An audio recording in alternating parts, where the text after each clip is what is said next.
वरुधरा में सियासी घमासान जारी।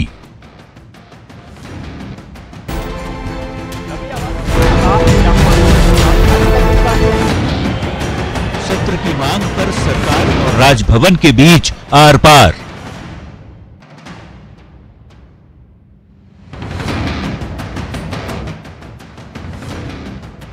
सत्र बुलाने को लेकर गवर्नर लेंगे विधिक राय।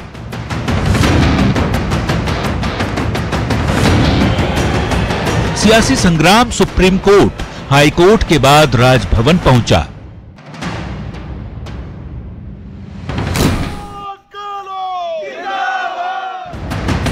हाई कोर्ट से पायलट गुट को फौरी राहत।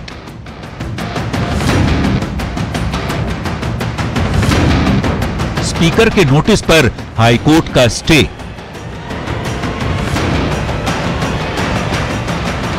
सियासी संग्राम की सुबह कब?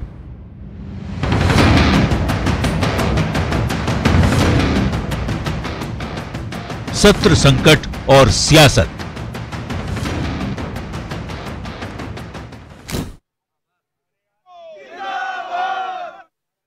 स्वागत है आपका। प्राइम डिबेट देख रहे हैं आप, आपके साथ मैं जेपी शर्मा। राज्यपाल और सरकार के बीच का गतिरोध टूटने की संभावना बनी है। सत्र बुलाने को लेकर राज्यपाल ने कुछ क्वेरीज सरकार को दी हैं, जिनका जवाब आज कैबिनेट की बैठक होगी, उसके बाद सरकार राज्यपाल को देगी। इस बीच सियासी संकट का अगला पड़ाव आज राजभवन बन गया। हाल के कुछ दिनों में कल तीसरी बार मुख्यमंत्री राज्यपाल से मिले थे और कयास लगाए जा रहे थे कि जल्द विधानसभा का सत्र बुलाया जा सकता है। सत्ता कैंप के शुभचिंतक इस सत्र को लेकर मान रहे हैं कि सरकार फ्लोर पर बहुमत सिद्ध कर देगी और राजनीतिक रार का अंत हो जाएगा। लेकिन जल्द सत्र बुलाने की मांग में जल्द को लेकर पेंच फंस गया। ये मांग लेकर राजभवन गए विधायक अपनी मांग पर राजभवन में धरने पर भी बैठ गए थे। अभी कुछ देर पहले सत्र बुलाने के सरकार के अनुरोध को महामहिम ने कुछ क्वेरीज के साथ लौटाया है, जिस पर सबकी नजरें टिकी हैं। विधायक इस बीच धरने से उठ गए हैं और फेयरमाउंट होटल वापस लौट गए हैं, ये बताया जा रहा है।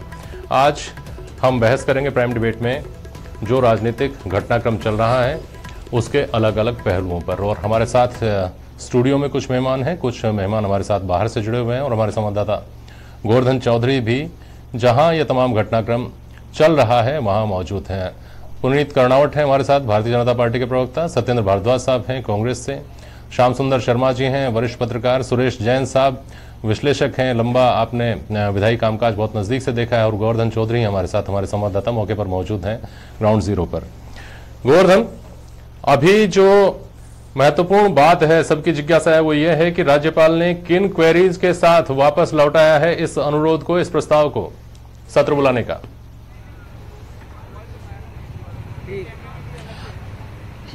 देखिए, राज्यपाल ने सिंपल सी क्वेरीज की है। एक तो क्या कि ऐसी असाधारण परिस्थितियां कौन सी पैदा हो गई जिसकी वजह से तत्काल सत्र बुलाए जाने की आवश्यकता पड़ गई है। दूसरा पॉइंट यह है कि कोरोना के बीच में जब सरकार ने पहले भी अपना जो विधानसभा का बजट सत्र है वो बीच में उसकी कार्रवाई को स्थगित किया था, सत्रावसान बीच में करना पड़ा था। ऐसे हालात में अब ऐसी क्या जरूरत पड़ गई कि कोरोना के बीच में सत्र बुलाना पड़ रहा है। साथ ही कुछ विधिक सवाल हैं, उनको लेकर के भी कुछ क्वेरीज की हैं। ये 2-3 बिंदु हैं जिनको फिर से कैबिनेट का प्रस्ताव पारित करके अगर ये भेजेंगे तो राज्यपाल ने सीएम को ये आश्वासन दिया है कि अगर इन बिंदुओं का जवाब देते हुए कैबिनेट से फिर से अगर वो प्रस्ताव भेजेंगे तो वो विधानसभा का सत्र बुलाए जाने की अधिसूचना को मंजूरी दे देंगे। इस आश्वासन के बाद ये जो तल्खी थी सत्ता पक्ष की वो कम हुई है, राज्यपाल के प्रति नरम हुए हैं। उसके बाद शाम को धरना खत्म करने का ऐलान हुआ और अब 9:30 बजे कैबिनेट की बैठक होगी जिसमें विधानसभा का सत्र बुलाए जाने का प्रस्ताव फिर से पारित होगा। जो राज्यपाल ने क्वेरीज की हैं उनका जवाब भी उसके साथ में भिजवाया जाएगा। नए सिरे से प्रस्ताव को कैबिनेट से पारित करवा करके आज रात ही राजभवन भेज दिया जाएगा। और इस बात की संभावना है कि जो सहमति बनी है राजभवन से राज्यपाल के साथ बैठक में, उसके आधार पर शायद देर रात राजभवन से अधिसूचना को मंजूरी दे दी जाए। सोमवार से विधानसभा का सत्र बुलाए जाने की देर रात मंजूरी मिल सकती है। जो आसार अभी तक नेताओं के बयानों से मंत्रियों के बयानों से जो लग रहे हैं। ठीक है। और दूसरा सवाल ये गोवर्धन की इस बीच जो आज कांग्रेस ने घोषणा की थी कि कल विरोध प्रदर्शन किया जाएगा पूरे प्रदेश भर में, क्या उस घोषणा को वापस ले लिया गया है? नहीं, देखिए फिलहाल वो घोषणा बरकरार है। इस पूरे मुद्दे को लेकर के हम जो पीसीसी चीफ हैं गोविंद सिंह डोटासरा, उनसे ये सवाल करेंगे कि क्या वो जो प्रदर्शन की ऐलान है वो अभी बाकी है या उसको स्थगित कर दिया गया। शायद स्थगित कर दिया जाएगा, क्योंकि जब राजभवन से तल्खी कम हो गई है, राज्यपाल के साथ बैठ करके बातचीत हो गई है, राज्यपाल ने उनकी मांग मान ली है, क्योंकि वो 2-3 मुद्दों पर जो क्वेरीज हैं वो सरकार उनका जवाब देने को तैयार हो गई है, तो कोई कारण नहीं बचता फिर कोई विरोध का चांस बनेगा। फिर भी पार्टी पर निर्भर करता है कि वो उस प्रदर्शन को करती है या नहीं करती है। थोड़ी देर में स्थिति स्पष्ट हो जाएगी, लेकिन पहले कैबिनेट की बैठक का इंतजार करना होगा। जी बिल्कुल ठीक है गोवर्धन, आप रहिएगा हमारे साथ। अगर कोई बड़ा अपडेट अगर इस बीच आता है तो आप हमको सूचित करिएगा। सुरेश जैन साहब, आपको मेरी आवाज आ रही है? सुरेश जैन साहब, आपसे मेरा सवाल यह है कि इस अच्छा गोवर्धन कुछ बोलना चाह रहे हैं, बोलिए गोवर्धन। जी देखिए, एक अपडेट ये भी है कि अभी चिकित्सा मंत्री रघु शर्मा ने न्यूज 18 से खास बातचीत की थी। हमने उनसे पूछा था तो उनका ये कहना था कि 102 विधायकों की हमने राज्यपाल के सामने परेड करवाई है। हम जो दिन में बात कह रहे थे कि ये अघोषित परेड है, वो बात अब सामने आ गई है कि राजभवन में राज्यपाल के सामने कांग्रेस ने बिना पूछे, बिना उनकी क्वेरी किए भी एक तरह से शक्ति परीक्षण कर दिया है, बहुमत परीक्षण कर दिया है। रघु शर्मा का कहना था कि उन्होंने 102 विधायकों की परेड राज्यपाल के सामने करवा दी है और 102 विधायकों का समर्थन पत्र भी उनको दे दिया gया है। तो ये एक इस डेडलॉक के बीच खबर निकल करके आ रही है कि ये जो अघोषित जो परेड था वो कम से कम अब घोषित परेड हो चुका है। जी, जिसमें कि गोवर्धन जिनको कोरोना टेस्ट के लिए ले जाया गया था, जिनकी तबीयत खराब हुई थी, एमएलए बाबूलाल, वो शामिल नहीं है, जिसमें भंवरलाल शामिल नहीं है क्योंकि वो अस्वस्थ चल रहे हैं, और स्पीकर का वोट चूंकि टाई की स्थिति में सामने आता है, तो ये 3 कांग्रेस के खेमे के आदमी इसमें शामिल नहीं है, 102 है उनमें। ठीक है ना गोवर्धन?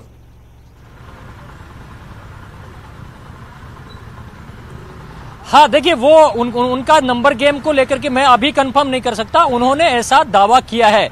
समर्थन पत्र की बात समझ में आती है, लेकिन यहाँ पर हेड कितने काउंट करवाए गए हैं उनकी अभी स्वतंत्र रूप से पुष्टि किया जाना बाकी है। रघु शर्मा ने 102 विधायकों की परेड कराने का दावा किया है। परेड कराने का मतलब जो फिजिकली वहां प्रेजेंट होंगे उन्हीं से है। खैर, तो मैं आता हूं आपके पास वापस, कोई बड़ी खबर हो तो आप बताइएगा। सुरेश जैन साहब, जितने भी विधि के जानकार लोग हैं, आप प्रक्रिया के, विधायी प्रक्रिया के और कानून के, उन लोगों ने आज जब ये क्राइसिस डेवलप हुआ उसके बाद जितनी बातचीत हुई, सबने कहा कि राज्यपाल बाध्य हैं सरकार का अनुरोध, सरकार का प्रस्ताव जो सत्र बुलाने को लेकर लाया गया उसको मानने के लिए वो बाध्य हैं। तो ये समझना जरूरी है कि अगर बाध्य हैं तो इसको टाला कब तक जा सकता है? सुरेश जैन साहब।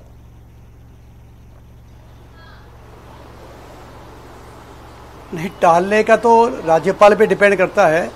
बाकी सिर्फ राज्यपाल ज़्यादा से ज़्यादा ये कह सकते थे कि मुझे ये तारीख सूट नहीं कर रही, आप दूसरी तारीख रखिए।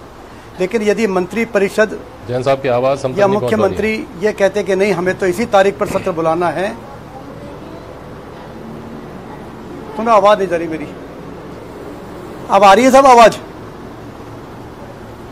सुरेश जैन साहब की आवाज हम नहीं सुन पा रहे हैं, उनके पास फिर जाऊंगा मैं वापस। हमारे साथ अभिनव शर्मा जी हैं, पूर्व अतिरिक्त महाधिवक्ता। अभिनव शर्मा साहब, पहले मैं थोड़ा आज के दिन का जो पूर्वार्ता उसमें लेकर जाता हूं। जो फैसला आज हाईकोर्ट का आया, कितना प्रत्याशित कितना अप्रत्याशित था ये, और ये जो बार बार कहा जा रहा है कि ये भ्रम है लोगों के दिमाग में कि ये उस फैसले की वजह से सत्र आहूत करने में कोई परेशानी हो रही है। इस बात को क्लियर करना जरूरी है कि उस फैसले का विधायी कामकाज से कोई लेना देना नहीं है। अभिनव शर्मा जी। बिल्कुल सही कह रहे हैं जेपी जी, वो एक प्रकरण नितांत अलग किस्म का है और उसमें जो बातचीत थी, वो जो विषयांतर उसके अंदर आया है, उसका सत्र या विधानसभा या उससे कोई लेना देना नहीं है। उस आदेश से ऐसा कहीं प्रतीत नहीं होता कि विधानसभा की किसी विधायी शक्ति के अंदर कोई हस्तक्षेप नजर आ रहा है इस स्टेज पे। कोर्ट के सामने एक याचिका गई, उस याचिका पर उसने फैसला दिया कोर्ट ने। लेकिन हाँ, ये विधायिका की पूरी शक्तियां हैं और जो मंत्रिमंडल है उसकी ये शक्तियां हैं कि वो गवर्नर को कोई भी शॉर्ट टर्म जो विधानसभा सत्र है उसको बुलाने के लिए रिक्वेस्ट भेज सकते हैं और गवर्नर को उसके ऊपर, जैसा आपने बताया अभी आपके रिपोर्टर्स ने भी, कि उस पर सवाल जवाब उन्होंने किए हैं कि किस संबंध में बुलाना चाहते हैं। एक जनरल और वेग विधानसभा सत्र नहीं बुला सकते, उनकी क्वेरीज को अगर वो रिड्रेस करते हैं तो उसके ऊपर वो लोग वहां कर सकते हैं। और दूसरी बात कि कोर्ट के किसी भी आदेश या कोर्ट की कार्यप्रणाली के संबंध में आप चर्चा सदन के अंदर नहीं कर सकते। जैसे 212 संविधान का अनुच्छेद है कि संविधान की प्रोसीडिंग्स को आप कोर्ट के अंदर डिस्कस नहीं कर सकते या कोर्ट उसको देख नहीं सकते, ठीक उसी प्रकार से कोर्ट की कार्यप्रणाली, कार्यशैली या किसी निर्णय के संबंध में चर्चा या विचार विमर्श या एक तरह से टीका टिप्पणी किसी जज, न्यायाधीश के उसकी प्रणाली के ऊपर विधानसभा में नहीं हो सकती है। इस पर संविधान निर्बंधन डालता है, एक रिस्ट्रिक्शन डालता है।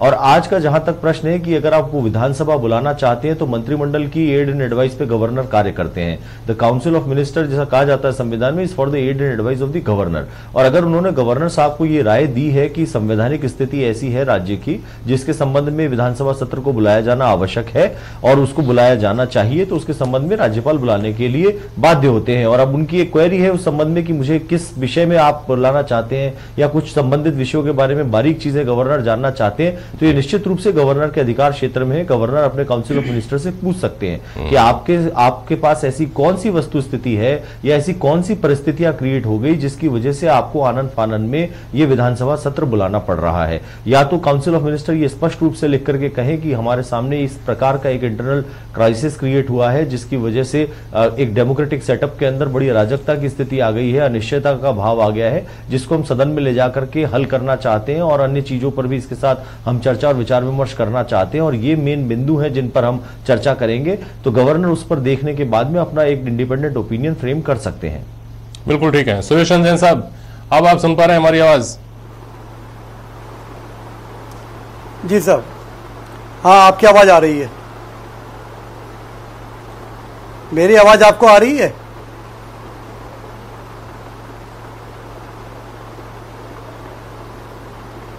सुनो, मेरी आवाज फिर नहीं जा रही। सुरेश जी से संपर्क अभी नहीं हो पा रहा है।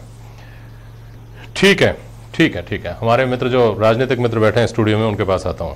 पुनीत कर्नावट साहब, जब से क्राइसिस शुरू हुआ आज से करीब 13-14 दिन पहले, तब से आपकी पार्टी के लोगों ने 1300-1400 बार ये कहा होगा कि सरकार को या तो अपना बहुमत साबित करना चाहिए या फिर नैतिकता के नाते इस्तीफा दे देना चाहिए। आज आपका स्टैंड इसके बिल्कुल उलट लगा कि सरकार को ऐसी क्या परेशानी हो रही है, सरकार को ऐसी क्या जल्दी है विधानसभा के फ्लोर पर जाने की और बहुमत साबित करने की, ऐसा क्यों? जहां तक मेरी पार्टी का प्रश्न है, मेरी पार्टी ने कभी ये नहीं कहा कि उनको जाकर बहुमत साबित करना चाहिए। कम से कम 10 आपको वीडियो मेरे चैनल पर चले हुए इसी बहस में बैठे हुए लोगों के बताऊं, अभी चला कर दिखाऊं? आप मेरी पूरी बात सुन लें। मेरी पार्टी ने कहा कि जिस प्रकार का अंतर्कलह कांग्रेस में उत्पन्न हुआ है उसमें अशोक गहलोत सरकार अपना समर्थन खो चुकी है, अस्थिर हो चुकी है। ये सरकार राजस्थान की जनता पर बोझ बन गई है। ये सरकार बाड़ाबंदी में बंद होकर रह गई है। ये सरकार जनता के हितों के विपरीत जाकर काम कर रही है। ये जनता के हितों के लिए काम न करके खुद के सर्वाइवल के लिए काम कर रही है और एक दूसरे के पॉलिटिकल अकाउंट, जो उनके इंटरनल पॉलिटिकल अकाउंट थे, उनको सेटल करने के लिए काम कर रही है। अशोक गहलोत साहब और सचिन पायलट साहब के बीच में जिस प्रकार की संवादहीनता की स्थिति दिखी है और जिसको स्वयं गहलोत साहब ने स्वीकार किया कि विगत 18 महीनों में उनकी डिप्टी सीएम से बात नहीं होती थी, जो उनके पीसीसी चीफ भी थे, उसके कारण राजस्थान में जिस प्रकार की एक अराजकता की स्थिति पिछले 15 दिनों में हमें देखने में नजर आ रही है। राजस्थान कोरोना से जूझ रहा है। राजस्थान में लॉ एंड ऑर्डर की सिचुएशन इतनी विकट हो चुकी है कि खुलेआम मर्डर हो रहे हैं, 12-12 गोलियां चलाई जा रही है, दुष्कर्म हो रहे हैं। कोरोना के बारे में किसी प्रकार की कोई नई सावधानियां बरतने का या नए लेने का कोई प्रयास नहीं किया जा रहा। उस दौरान भारतीय जनता पार्टी के ऊपर लगातार उन्होंने तोहमत लगाई, आरोप लगाए। हमने तब भी कहा था, हम आज भी कह रहे हैं, ये पूरा कॉन्फ्लिक्ट कांग्रेस का इंटरनल कॉन्फ्लिक्ट है। ये कांग्रेस में सत्ता लोलुपता का कॉन्फ्लिक्ट है। ये कांग्रेस का ओल्ड गार्ड और यंग गार्ड्स के बीच का संकट है। ये कांग्रेस के आला कमान का कमजोर हो जाने के कारण, कांग्रेस का केंद्रीय आला कमान पूरी तरीके से कमजोर हो गया है, उसके कारण ये निवारण नहीं हो पा रहा है। और गहलोत साहब और सचिन पायलट साहब की लड़ाई जो पहले सड़क पर थी, वो कोर्ट तक पहुंची और कोर्ट से आज राजभवन तक पहुंची है। ठीक है, आपने अपना वक्तव्य पूरा किया ना पुनीत कर्नावट साहब, आपने कहा कि सुन लूं पहले, मैंने सुन लिया आपकी पूरी बात। अब ये देखिए, गवर्नेंस को लेकर आपने जो कहा उसका जवाब सत्येंद्र भारद्वाज देंगे। गवर्नेंस को लेकर आप एक दूसरे की सरकारों के कार्यकाल में एक दूसरे पे सवाल उठाते हैं। दूसरी बात, जो महत्वपूर्ण बात मुझे लगती है आज जिस पर हम चर्चा करने बैठे हैं, जिसको आपने खारिज कर दिया, जिस सवाल को भी आप टाल गए, मैं कह रहा हूं आपको कि भारतीय जनता पार्टी के नेताओं के रिकॉर्डेड बयान है कि सरकार को बहुमत साबित करना चाहिए, बहुमत साबित करे या नैतिकता के नाते इस्तीफा दे। आज ये स्टैंड कैसे चेंज हो गया? हमारा स्टैंड आज भी चेंज नहीं है। सदन को बुलाने और नहीं बुलाने का निर्णय महामहिम राज्यपाल को करना है, लेकिन राज्यपाल पर दबाव बनाकर निर्णय नहीं किया जा सकता है। आज जो कोर्ट का फैसला आया, कोर्ट का फैसला आते ही एक जो अजीब तरीके की बेचैनी और हलचल कांग्रेस में पैदा हुई, उसके कारण जो उतावलापन दिखाया मुख्यमंत्री जी ने, और बिना राज्यपाल से मिले ही उन्होंने कह भी दिया कि अगर जनता राजभवन को घेर लेगी तो फिर हमारी जिम्मेदारी नहीं होगी। राजस्थान के मुख्यमंत्री, जो राजस्थान के गृह मंत्री भी हैं, वो ऐसा गैर जिम्मेदाराना बयान किस प्रकार से दे सकते हैं? वो राज्यपाल से मिले नहीं, उससे पहले ही उन्होंने कह दिया कि हम अगर जनता घेर लेगी तो हमारी जिम्मेदारी नहीं होगी। राज्यपाल को पूरा हक है ये जानने का कि किन कारणों से वो ये सत्र बुलाना चाहते हैं, और जो पत्र, जितनी मेरी जानकारी है, जो कैबिनेट ने पत्र दिया उसके अंदर किसी कारण का उल्लेख नहीं किया। उसी के कारण महामहिम ने उनको अपनी सर्टेन क्वेरीज के साथ वापस लौटाया है।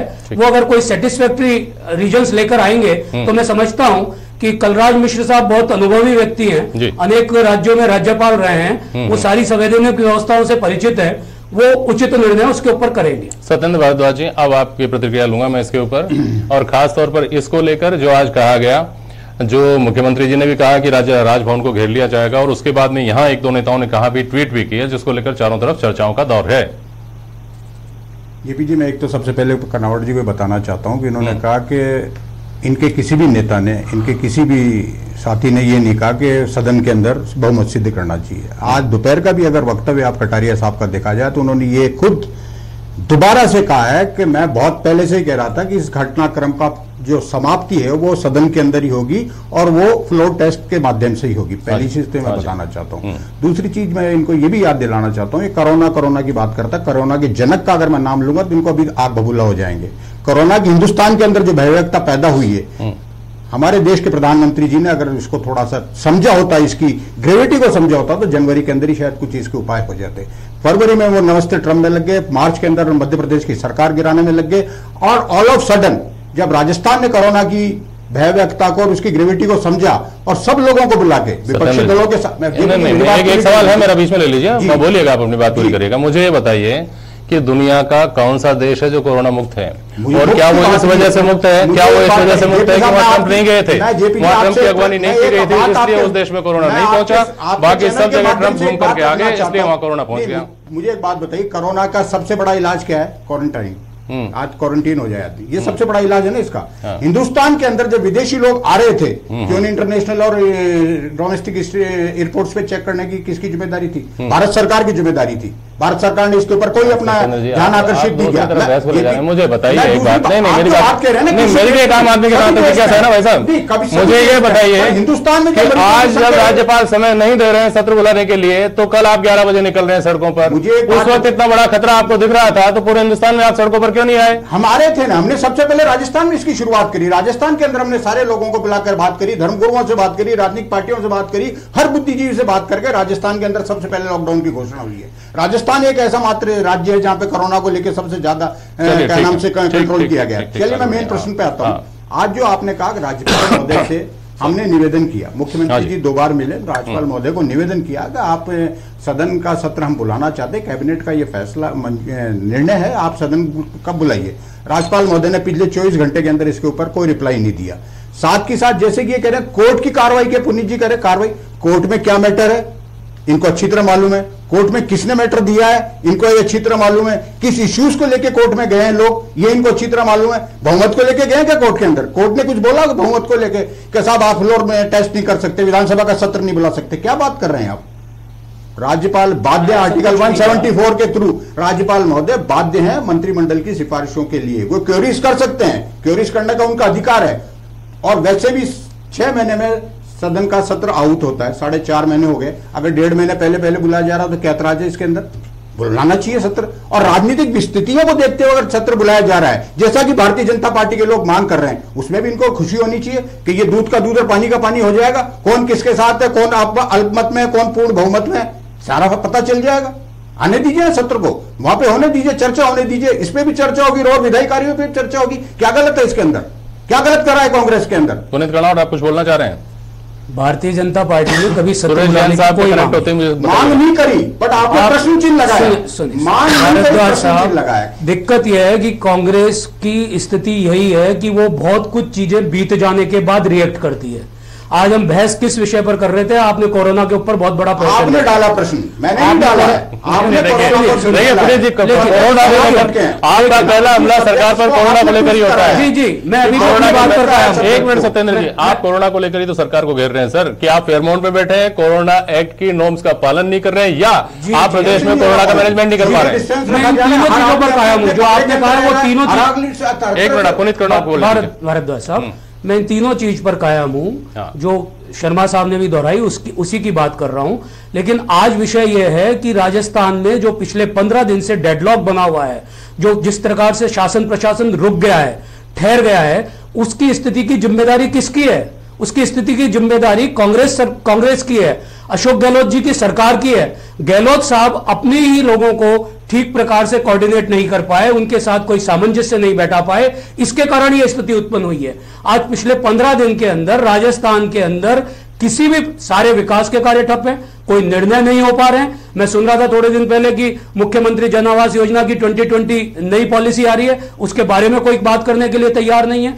किसी भी तरीके के कोई कार्य आज नहीं हो रहे, उसकी जिम्मेदारी गहलोत साहब की सरकार की है और कांग्रेस के इंटर कॉन्फ्लिक्ट की है। ठीक है, एक छोटे से ब्रेक के लिए रुकना पड़ेगा यहाँ पे सत्येंद्र जी, लेकिन मैं आपकी प्रतिक्रिया के साथ ही वापस आऊंगा। एक छोटा सा ब्रेक।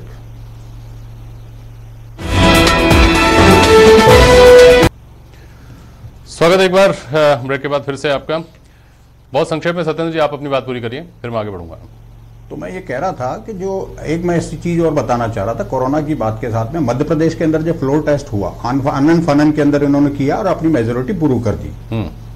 करी या नहीं करी? कर्नावट साहब, आप इस बात को थोड़ा सा वापस अपने दिमाग जहन में पैदा कर लें, याद कर लें, मैं कहना चाहूँ। दूसरी चीज, स्वस्थ लोकतंत्र के लिए जब राजस्थान के अंदर अशोक गहलोत जी प्रदेश अध्यक्ष थे, भैरव सिंह जी मुख्यमंत्री थे, विदेश इलाज के लिए गए हुए थे, जो साजिश रची गई विधायकों के द्वारा, मैं साजिश शब्द इस्तेमाल कर रहा हूं, जो षड्यंत्र रचा गया, मैं ये शब्द इस्तेमाल कर रहा हूं।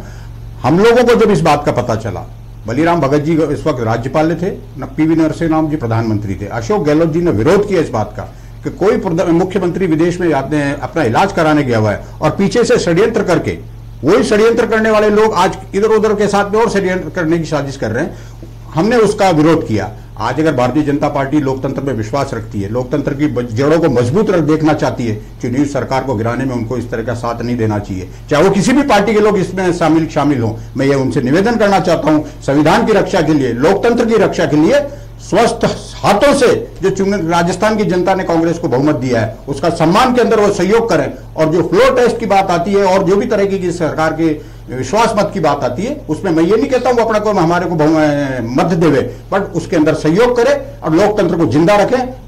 लोकतंत्र जिंदा रहेगा, संविधान सुरक्षित रहेगा तो देश सुरक्षित रहेगा, ये प्रदेश सुरक्षित रहेगा, राजस्थान की जनता सुरक्षित रहेगी। तो मेरा पुनः निवेदन है भारतीय जनता पार्टी के उन तमाम नेताओं से, बड़े उनसे जो मेरे से उम्र में बड़े हैं, तजुर्बे में भी बड़े हैं, और देश के और भारतीय जनता पार्टी के जो नेता, उनसे भी मेरा अनुरोध है कि लोकतंत्र के लिए वो इस तरह की वो हरकतें नहीं करें जो लोकतंत्र की हत्या हो जाए, संविधान की हत्या हो जाए। सत्येंद्र जी, पुनीत कर्नावट तो देंगे आपकी बात का जवाब, लेकिन जो लोकतंत्र की हत्या की और राज्यपाल की नैतिकता की आप बात कर रहे हैं, तो मुझे जरा ये याद दिला दीजिए कि बॉम्बई केस क्यों डिसाइड करना पड़ा था सुप्रीम कोर्ट को?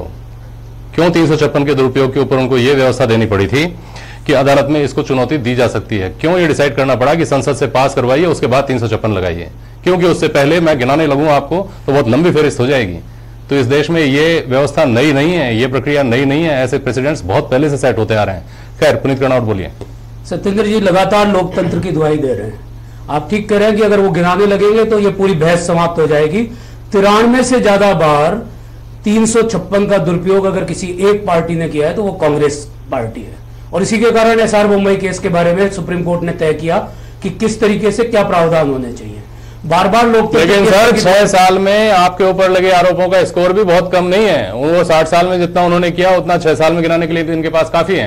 आप ठीक कहा आपने, बिल्कुल मैं यही बोलता हूं। मैं तो देखिए पुनीत प्रणव की जो बात होगी वो कहूंगा। हाँ बिल्कुल बिल्कुल। आप कर्नाटक का उदाहरण, महाराष्ट्र का उदाहरण, गोवा का उदाहरण, त्रिपुरा का उदाहरण, ये कम नहीं होते हैं 4-5 साल। मध्य प्रदेश का ताजा ताजा है। त्रिपुरा में तो हम चुनाव जीत कर आए सर। श्याम सुंदर शर्मा जी, ठीक है वापस आता हूँ आपके पास।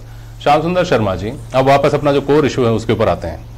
आज जो अपेक्षित था और जो जरूरी लग रहा था वो काम शायद आज कई दिनों की कश्मकश के बाद में 8-10-12 दिन निकलने के बाद में हुआ कि विधायकों की महामहिम के सामने परेड करवाई गई। अनौपचारिक ही थी भले ही, लेकिन उससे कम से कम पब्लिक डोमेन में ये मैसेज देने की कोशिश की गई है कि नंबर्स के बारे में केवल एग्जेजरेटेड दावे नहीं है, दावे जमीन पर हैं, कहीं ना कहीं धरातल पर खड़े हैं। श्याम सुंदर शर्मा। जेपी शर्मा जी, निश्चित रूप से बहुमत के ऊपर प्रश्न चिन्ह ना तो राज्यपाल ने उठाया ना कोई उठा रहा। स्थिति देखिए, आज राजभवन में जाकर के देखिए राज्यपाल ने क्या क्वेरीज की है। कैबिनेट प्रस्ताव भेजता है और प्रस्ताव के माध्यम से मंजूरी मिल जाती है तो अधिसूचना विधानसभा जारी करती, विधानसभा अध्यक्ष जारी। उन्होंने क्वेरीज की है। अब देखिए क्या पहले वाला सत्र कोरोना के कारण ही स्थगित करना पड़ा था, कंटिन्यू था। विधानसभा का सत्र तो बीच में किया गया, तो उन्होंने कहा कि जब सत्र पहले स्थगित किया गया तो आज कोरोना की स्थिति बनी हुई है, आप स्पेसिफिक रूप से कहिए। तो आप देखिएगा मान ली गई बात और फिर वापस से कैबिनेट की बैठक 9 बजे हो रही है तो एक स्पेसिफिक रूप से जाएगा। इसका कारण है विधानसभा का सत्र होता है तो विधायकों को प्रश्न पूछने पड़ते हैं, तो उसके लिए समय दिया जाता है। इसलिए राज्यपाल का कहना था कि अगर सामान्य सत्र बुलाया जाना है तो 21 दिन दिए जाने चाहिए, क्योंकि देखिए सत्र में विधानसभा से संबंधित प्रश्न लगेंगे, लॉटरी निकलेगी, फिर सारी प्रक्रिया होती है, फिर कार्य सलाहकार समिति की बैठक होती है, उसमें तय होता है क्या क्या बिजनेस लिए जाने हैं, उसमें प्रतिपक्ष भी शामिल होता है। लेकिन क्योंकि ये स्पेसिफिक चीज है कि शक्ति परीक्षण होना है, बहुमत साबित करना है, अब प्रस्ताव जाएगा तो राज्यपाल उसकी अनुमति देंगे और स्पेसिफिक रूप से विधानसभा में मंडे को यही आएगा कि आपको ये अनुमति दी जा रही है विशेष सत्र किसका, कि बहुमत साबित करना। बहुमत साबित कर ले, उसके बाद में आगे विधानसभा चलानी है तो कार्य सलाहकार समिति की तय करती है कि भाई आप क्या करना है कि नहीं करना है, क्योंकि विधानसभा। लेकिन एक मिनट श्याम जी, क्या अभिनव शर्मा इसमें भी कुछ पेच हैं, कोई विधिक पेच है इस बात में? देखिए जेपी जी, सवाल ये है कि आप विधानसभा का सत्र बुलाना चाहते हैं जिसमें कोई विधायी कार्य आप नहीं करना चाहते हैं। आपका राज्यपाल महामहिम ये भी देखना चाहते हैं कि क्या सदन के तल का इस्तेमाल केवल 19 विधायकों को अयोग्य घोषित कराने, व्हिप जारी करा के, जिसके लिए अब तक लीगल पे चढ़ा हुआ है कि आपने आपने हाउस के बाहर ये काम किया। अब आप कैसा भी फौरी अमली जामा पहना के एक सदन बुला करके उन 19 विधायकों को व्हिप जारी करके बाहर डिस्क्वालीफाई करने के लिए अगर हाउस का इस्तेमाल करना चाहते हैं तो क्या लोकतंत्र में इस प्रकार का काम करने की अनुमति, इस प्रकार का सत्र बुलाने की अनुमति महामहिम राज्यपाल देंगे? आपको ध्यान होगा 1993 के अंदर जो बात कर रहे हैं बलिराम भगत साहब की और भैरव सिंह जी की कि हमने सरकार नहीं गिराई या गिरने नहीं दी, उससे पीछे जाइए। जब उससे पीछे की स्थिति थी तो उस वक्त यह हुआ कि भैरव सिंह जी को निमंत्रण नहीं दिया गया जबकि उनके पास बहुमत था और उन्होंने कहा कि मैं भूख हड़ताल पे बैठ रहा हूं। उसके बाद नरसिम्हा राव साहब के पास में संदेश गया, मैसेज आया, आधे घंटे बाद उनको बुलाया गया और उनको फ्लोर पर अपनी पावर प्रूव करने की अनुमति दी गई। तो ऐसी स्थिति अभी आई, परंतु ऐसा नहीं हुआ कि आपको घेर लेंगे तो हम कुछ नहीं करेंगे। भाई काउंसिल ऑफ मिनिस्टर इवेंचुअली आपके मतलब गवर्नर के संरक्षण के लिए गवर्नर की काउंसिल ऑफ मिनिस्टर है। अब वो council of minister aid and advice करती है, वो सलाह दे सकती है। महामहिम को ये जरूर देखना पड़ेगा, ये बहुत बहुत पेचीदा और बहुत कॉम्प्लिकेटेड कॉन्स्टिट्यूशनल क्वेश्चन है और वो ये है कि क्या सदन का इस्तेमाल केवल इसलिए करने दिया जाए कि एक पार्टी के सम पीपल हैव गॉन रोग जिसे कहते हैं इंग्लिश में, कुछ लोग बागी हो गए हैं और उन बागियों को सबक सिखाने के लिए इसलिए सदन बुलाने की अनुमति क्या महामहिम राज्यपाल दे सकते हैं? ये एक बहुत बड़ा प्रश्न है। तो इसलिए ऐसा नहीं है आसान सा कि उन्होंने कह दिया, बुला लिया, विधायी शक्तियां हैं और विधायकी कोई कार्य होना नहीं। और बिल्कुल श्याम जी ने बिल्कुल सटीक और सही चीज की, उनका बहुत लंबा अनुभव है। आप विधानसभा में सवाल लगाएंगे, विधानसभा में करोड़ों रुपए खर्च होते हैं, आपके आने का आपको पैसा मिलेगा, साधन का पैसा मिलेगा, डीजल का पैसा मिलेगा, पूरी जनता का हार्ड अर्न्ड मनी लगेगी। क्या केवल इसलिए कि एक पक्ष ये और दो पक्ष जो एक ही धड़े में से टूट के अलग बैठे हैं उनके क्वेश्चंस को, इश्यूज को सेटल करने के लिए सदन का इस्तेमाल होगा? क्या इसलिए चुनकर के जनप्रतिनिधियों को भेजा जाता है? ये एक बड़ा कॉन्स्टिट्यूशनल क्रूशियल इशू है जेपी जी, जो अभी सामने है और महामहिम को इस पर निर्णय लेना पड़ेगा। ऐसा नहीं है इतना आसान कि दे दिया हो गया और हमने स्पष्टीकरण दे दिया अब आप वापिस धरने पे बैठ जाएंगे। बहुत बहुत बड़ा गंभीर संवैधानिक संकट इस वक्त राजस्थान में आ खड़ा हुआ है। सुरेश जी, आपने अभिनव जी को सुना होगा। इन बातों के मद्देनजर, इन कानूनी पेंचों के मद्देनजर सरकार के पास क्या विकल्प बचते हैं राज्यपाल की जो क्वेरीज हैं उनके जवाब देने के कि सत्र को बुलाना जस्टिफाई किया जा सके?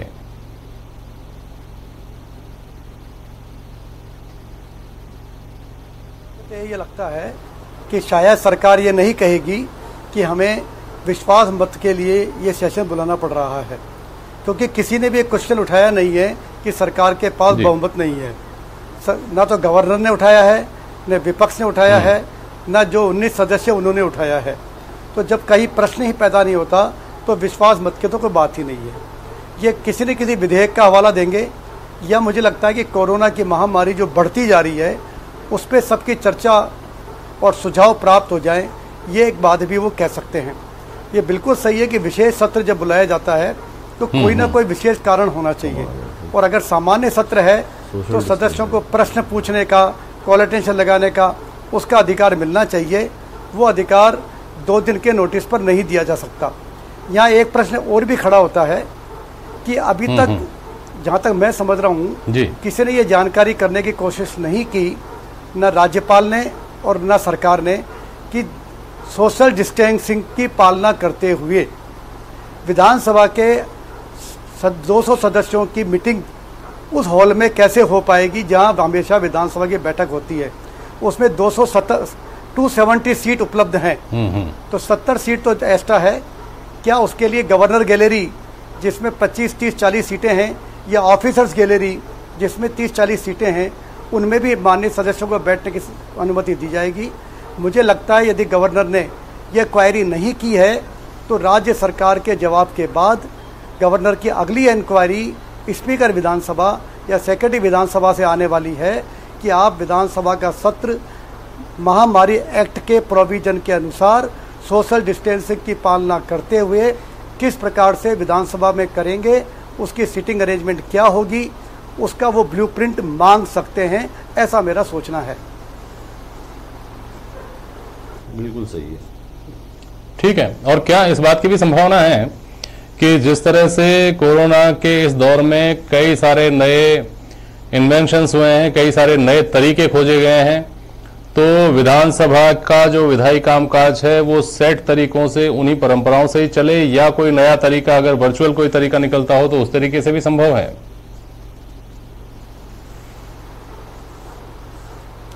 यदि कोई नया तरीका निकाला जाता है, जिस तरीके से आज डिजिटल प्लेटफॉर्म पर काम हो रहा है, जिस तरह मैं भी आपको मेरे घर से ही आपके सवाल चर्चा में हिस्सा ले रहा हूं, अगर उस तरीके से चर्चा की जाती है जी, और यदि कुछ लोग जो 19 माननीय सदस्य हैं वो यदि उसमें हिस्सा नहीं ले पाते हैं या वो सरकार के पक्ष में वोट नहीं करते हैं, तो मेरी मान्यता में उन पर दल बदल कानून लागू करना सरकार के लिए बड़ा मुश्किल हो जाएगा। दल बदल याचिका का निर्णय यदि उन सदस्यों के विपरीत आया तो उन्हें निश्चित रूप से उच्च न्यायालय या सर्वोच्च न्यायालय से राहत मिल जाएगी। इसलिए सरकार का परपथ शायद पूरा ना हो पाए। इसलिए यदि विश्वास मत की बात है तो वो उसी तरीके से होगा जिस तरीके से होता आया है फ्लोर के ऊपर। लेकिन यदि खाली चर्चा करनी है, सत्र चलाना है, प्रश्न उत्तर लेने हैं, कॉल अटेंशन लेने हैं, तो वो डिजिटल प्लेटफॉर्म से किया जा सकता है, वो संभव है। ऐसा विचार पार्लियामेंट, राज्यसभा में भी चल रहा है और उसका कोई न कोई नतीजा जल्दी आने वाला है। ठीक है। अभिनव शर्मा जी, आप जो करें वो भी बोलिएगा, और एक इस संभावना में सवाल छुपे हुए हैं वो भी मैं आपके सामने रखता हूं। अगर फ्लोर टेस्ट होता है, अंततोगत्वा होना है फ्लोर टेस्ट, ऐसा माना जा रहा है, अगर फ्लोर टेस्ट होता है, हाई कोर्ट में और सुप्रीम कोर्ट में सरकार ये कह चुकी है कि इन्होंने स्वेच्छा से पार्टी छोड़ दी है, इन लोगों ने, जो बागी कैंप के लोग हैं। और बागी कैंप के लोग साथ के साथ दूसरा पहलू ये है कि वो ये कहते हैं कि नहीं, हमने नहीं छोड़ी, हम पार्टी में हैं, यानी वो अपने आप को विप से बंधा हुआ मानेंगे। सरकार क्या उनको विप जारी कर पाएगी जब ये कह रही है कि स्वेच्छा से छोड़ दिया, और वो क्या विप का पालन करेंगे? जब वो अपने आप को सरकार का पार्टी का अंग मान रहे हैं तो उनको व्हिप का पालन करना पड़ेगा। हाँ बिल्कुल सही है। एक बात जो आपकी दूसरी बात है उसका पहले जवाब कि अगर वो पार्टी का अंग मानते हैं तो उन्हें व्हिप का पालन करना पड़ेगा। दूसरी बात, अगर सरकार उनको ये कहते हुए नोटिस जारी करती है कि वो पार्टी के अभिन्न हिस्सा हैं और हमारे चुने हुए विधायक हैं और हमारे संसदीय मंडल के हिस्सा हैं, तो फिर वो सेल्फ गोल होगा। आप सुप्रीम कोर्ट और हाई कोर्ट में जिन बातों को लेकर गए हैं, you will be fitting a self goal, और बड़ा मॉकरियस गेम होगा, अपने लिए एक हास्यास्पद स्थिति होगी कि आप जिनको कल तक कह रहे थे बाहर है, आज वहां कह रहे हैं और कोर्ट में बहुत बुरी फजीती जिसे कहते हैं ना एक तरह से, वो बड़ी विषम स्थिति के अंदर आने वाले हैं। दूसरी बात मैं कह रहा था जेपी जी कि अभी बॉर्डर्स जो है वो सील की हुई है राजस्थान सरकार ने कोरोना के नाम पे, आने और जाने को रिस्ट्रिक्शन है, और अगर यदि आप आते हैं तो फिर आपको सेल्फ क्वारंटीन है 14 दिन का। तो जो बात आपके एक एक्सपर्ट कह रहे हैं जैन साहब, अभी मैं उनसे बिल्कुल इत्तेफाक और हाँ मिलाते हुए बात कहना चाहता हूं कि अगर वीडियो कॉन्फ्रेंसिंग के जरिए सदन के सभी माननीय सभासदगण को अगर आप वीडियो कॉन्फ्रेंसिंग से जोड़ के वर्चुअल आप असेंबली क्रिएट करना चाहते हैं, वर्चुअल असेंबली क्रिएट करना चाहते हैं, तो उसमें यह सवाल आएगा कि सदन फिर आवश्यकता क्या है। सदन में निष्पक्षता होती है, जब सदस्य आता है उसको कोई बाहर से प्रलोभन नहीं हो, कोई इंटरफेरेंस नहीं हो, कोई दाएं बाएं उसे कोई सवाल ना पूछवा ले, कह ना दे, उसके बगल में बैठ करके कान में जिसे कहते हैं ना फूंक मारने की स्थिति ना हो। इस प्रकार का एक सदन बनाया गया है जहां व्यक्ति निष्पक्ष रूप से आए चुन करके और अपनी बात को पुरजोर शब्दों में ठोस तरीके से रखे और अपनी विधायकी कार्रवाई को करे। अब ऐसे में जबकि आप एक वर्चुअल क्रिएट करना चाहते हैं, अब ये बात जो उन्होंने छोड़ी है इस बारे में, मैं नहीं समझता कि उसके बाद भी ये चीजें जो है परिस्थिति वहां तक ले जा पाएंगे। तो गवर्नर के सामने, महामहिम राज्यपाल के सामने बहुत विषम स्थिति है, इसलिए कि वो जो उन्होंने बात कही कि कोरोना की इस महामारी का ध्यान रखते हुए, और वैसे भी आप देखें सब्जी वाले का तो 100 रुपए का चालान है, आप भी दुकान पे जाते होंगे 50 दुकानों पे ऐसे चालान चिपके पड़े, 100 रुपए के 1000 चालान चिपका गए पुलिस वाले आकर के, लेकिन किसी मंत्री और विधायक का आज दिन तक चालान क्यों नहीं काटा?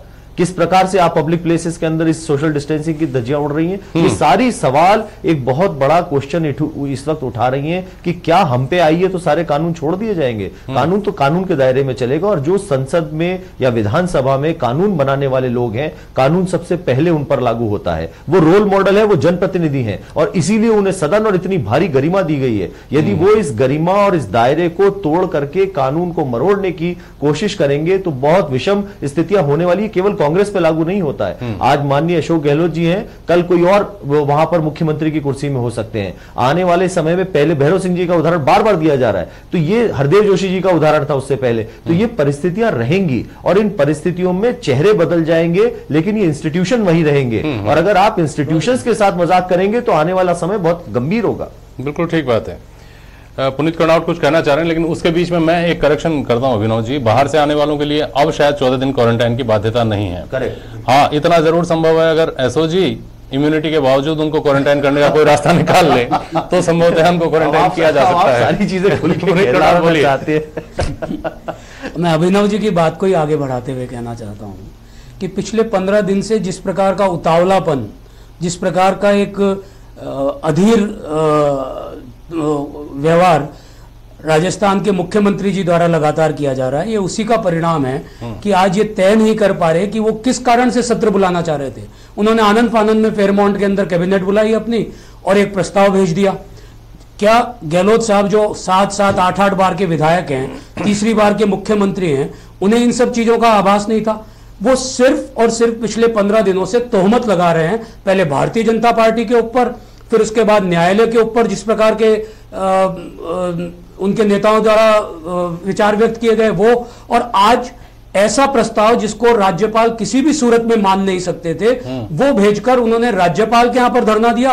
राज्यपाल के आंगन के अंदर, राज्यपाल के प्रांगण के अंदर वहां पर उनके बारे में ऐसे नारे लगे जिसके कारण स्वयं मुख्यमंत्री जी को कहना पड़ा कि हम राज्यपाल का सम्मान करते हैं, कोई कांग्रेस का विधायक इस प्रकार का व्यवहार नहीं करे।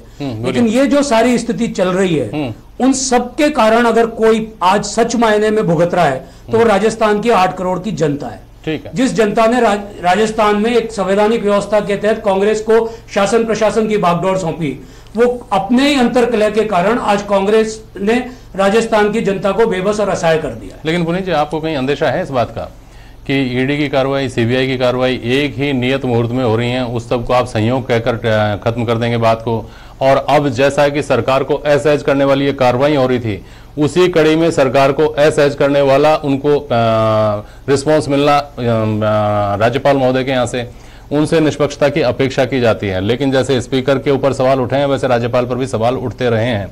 तो क्या आपको अंदेशा है कि घूम फिरकर आपके ऊपर, आपकी पार्टी के ऊपर लोगों का ये आ रहा है, ये शक आ रहा है कि भारतीय जनता पार्टी ये सब करवा रही है?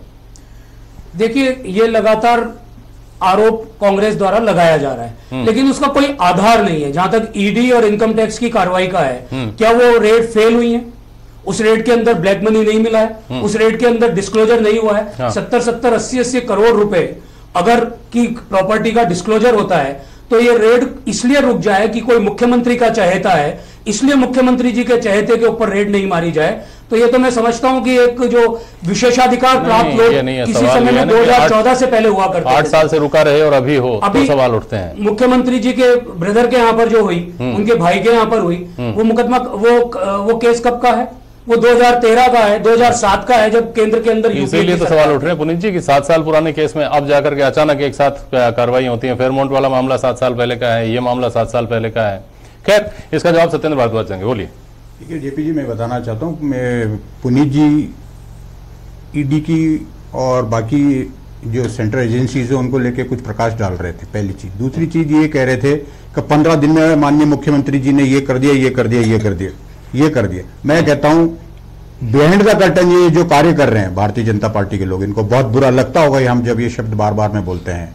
ये अगर ऐसा नहीं करते तो राज्य के अंदर आमूल चूल शांति के साथ में लोकतंत्र की सरकार चल रही थी, आगे आने वाले टाइम में भी चलेगी। मैं बताना चाहता हूं, ये कितनी भी अपनी बदनीयती के साथ में कुछ भी कर लें, राजस्थान की जनता ने जो मैंडेट कांग्रेस को दिया, माननीय मुख्यमंत्री जी को जो आदेश दिया है, उसके ऊपर राजस्थान की जनता के साथ में मुख्यमंत्री जी न्याय कर रहे हैं और आगे भी लोक कल्याणकारी नीतियों के द्वारा न्याय करते रहेंगे, पहली चीज। दूसरी चीज, कल एसओजी ने एक आदेश दिया, कोर्ट ने एक आदेश दिया एसओजी को कि गजेंद्र सिंह जी के जो एक कोऑपरेटिव सोसाइटी है उसके ऊपर उनको इन्वेस्टिगेट किया जाए। वो हमारी देन है, कोर्ट हमारे कहने से दे रहा है, पहली। दूसरी चीज, 8 साल 7 साल पुराने मामले, इधर सरकार अस्थिर करने की बात कर रहे हैं, कांग्रेस के 2 लोगों पे आप छापे डाल रहे हैं। इधर सरकार का अस्थिर करने का नाटक चालू होता है, आधा घंटे बाद उनके यहाँ एनफोर्समेंट और क्या नाम सीडी वाले पहुंच जाते हैं, इनकम टैक्स वाले पहुंच जाते हैं। ऐसा क्यों? जब 3-4 दिन और निकलते हैं, अशोक गहलोत जी के ब्रदर के यहाँ पहुंच जाते हैं, जो 7-8 साल पुराना मामला है। इसके पीछे क्या उद्देश्य इनका उद्देश्य यही है कि कांग्रेस को बदनाम करना, कांग्रेस की विचारधारा के लोगों को डराना, धमकाना और इस सरकार को गिराना। ठीक है, श्याम सुंदर शर्मा, आपका तजुर्बा और आपका इनपुट क्या कह रहा है? कब सत्र बुलाया जा सकता है? सोमवार से कहा जा रहा है कि सोमवार को सत्र आहूत किया जा सकता है, पहली बात। दूसरी बात, अब जिन बातों को लेकर के जनश्रुतियों में संख्याएं प्रचलित थी कि उधर से इतने टूटेंगे, इधर से इतने टूटेंगे, ये चल रहा था लगातार दोनों तरफ से, वो अब चरम पर होंगी अगले 1-2 दिनों में।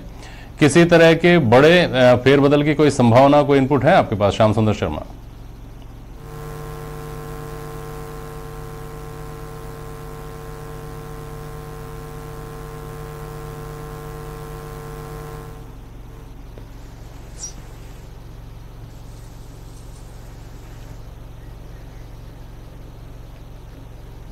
श्याम सुंदर शर्मा जी नहीं जुड़ पा रहे हमारे साथ, आवाज नहीं आ रही उनको। हाँ ठीक है, कोई बात नहीं। सुरेशन जैन साहब, जो आज क्वेरी का जवाब दिया जाना है, हालांकि अभी स्पष्ट नहीं हुआ है कि क्या क्या क्वेरीज दी गई हैं राज्यपाल महोदय की ओर से, लेकिन अब प्रक्रिया क्या है? इन क्वेरीज का जवाब जाने के बाद में आगे क्या क्या होगा अगर फ्लोट पर जाती है सरकार तो?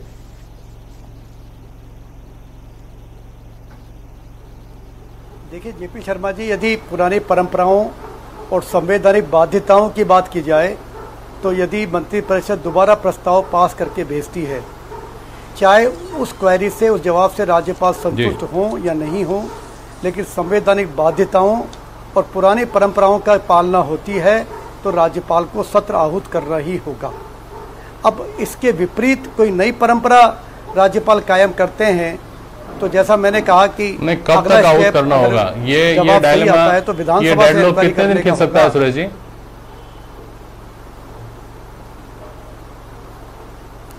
ये तत्काल ही राज्यपाल को निर्णय लेना होगा। तारीख बदलने पर वो दोबारा से एक बार सरकार को भेज सकते हैं कि 27 तारीख को ना बुला के 28 को बुलाइए, 29 को बुलाइए या और 2-5-7 दिन बाद बुलाइए।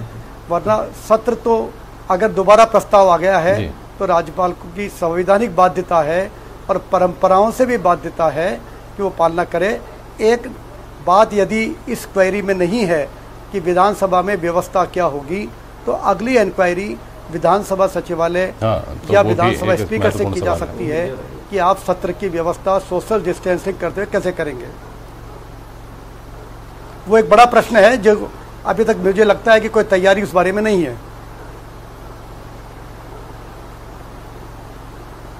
ठीक है जैन साहब। श्याम सुंदर शर्मा अभी हमारे डिस्कनेक्ट हो गए थे, हमसे जुड़ गए वापस। श्याम सुंदर जी, अगर सत्र जल्दी ही बुलाया जा रहा है तो अगले 1 दिन 2 दिन 3 दिन बहुत महत्वपूर्ण है। इन दिनों में सियासी उठापटक किस तरह की संभावित है? श्याम सुंदर शर्मा। देखिए जेपी शर्मा जी, देखिए सचिन पायलट सहित उन लोगों ने भी नहीं मना किया है कि हम कांग्रेस के हैं तो आएंगे, वो सत्र होगा। और निश्चित रूप से आपको सोमवार या मंगलवार ज्यादा से ज्यादा राज्यपाल ने जो क्वेरीज की है वो अभी कैबिनेट उसको दुरुस्त करते हुए दोबारा प्रस्ताव भेजेगी और उनको फिर अनुमति देनी पड़ेगी। स्पेसिफिक प्रस्ताव आया जाएगा, इस कारण से हम बुला रहे हैं। देखिए आप, मैंने कहा था आरक्षण का मुद्दा जब आया था तो उसमें वहाँ उस दिन आई थी विधानसभा और स्पेसिफिक कार्य पूरा किया था और चला गया था। इसी प्रकार से बहुमत साबित करने के लिए प्रस्ताव जाएगा कैबिनेट की तरफ से कि मुख्यमंत्री जी चाहते हैं, जिस प्रकार से जो विवाद का विषय बना हुआ है कि बहुमत नहीं है, उन्होंने कहा बहुमत है सरकार के पास। और खुद चिकित्सा मंत्री कह चुके हैं कि हमारे पास पूर्ण व्यवस्था है, हम कोरोना की अनुरूप ही सदन को बुलाएंगे। और जगह की बात है तो देखिएगा जो व्यवस्थाएं परिवर्तित होगी, अब बाद में कुर्सी पीछे भी लगाई जा सकती है, व्यवस्था तो सरकार है, विधानसभा है, तो सारी व्यवस्थाएं हो जाएगी, व्यवस्थाओं पे कोई दिक्कत नहीं आने वाली है। और क्योंकि वहाँ डॉक्टर्स भी है, सैनिटाइज भी हो जाएगा, सब कुछ होगा, तो ये मत कीजिएगा कि कोई दिक्कत आने वाली है। पीछे कुर्सी भी चली जाएगी, जरूरी नहीं है हाउस के बाहर नहीं जाएगा मामला, अंदर ही सारी व्यवस्थाएं हो जाएगी।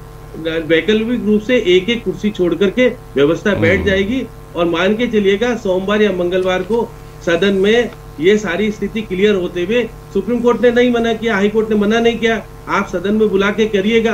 आप राजभवन के बाहर जाकर के आप गिना के आ गए, लेकिन वैधता नहीं हुई, राज्यपाल ने उसको नहीं लिया अपने संज्ञान में, उन्होंने नहीं कहा कि मैं गिनवा रहा हूँ। इसलिए सत्र बुलाने के लिए दोबारा कहा कि आप प्रस्ताव वापस लाइए तो हम इसमें निर्णय करेंगे और आपको सत्र बुलाने का अधिकार देंगे और विधानसभा अध्यक्ष अधिसूचना जारी करेंगे। आज की रात महत्वपूर्ण है, जब जवाब वापस जाता है, क्वेरीज का जवाब राज्यपाल के पास, क्या तिथि निर्धारित होती है और निर्धारित होती है तो क्या तिथि निर्धारित होती है, ये महत्वपूर्ण सवाल हैं जिनके जवाब कल सुबह तक संभवतः हमें मिल जाए। कल मिलने की पूरी संभावना है। बहुत शुक्रिया आप सभी का आज प्राइम डिबेट में मेरे साथ शामिल होने के लिए। आज के लिए बस इतना ही, नमस्कार।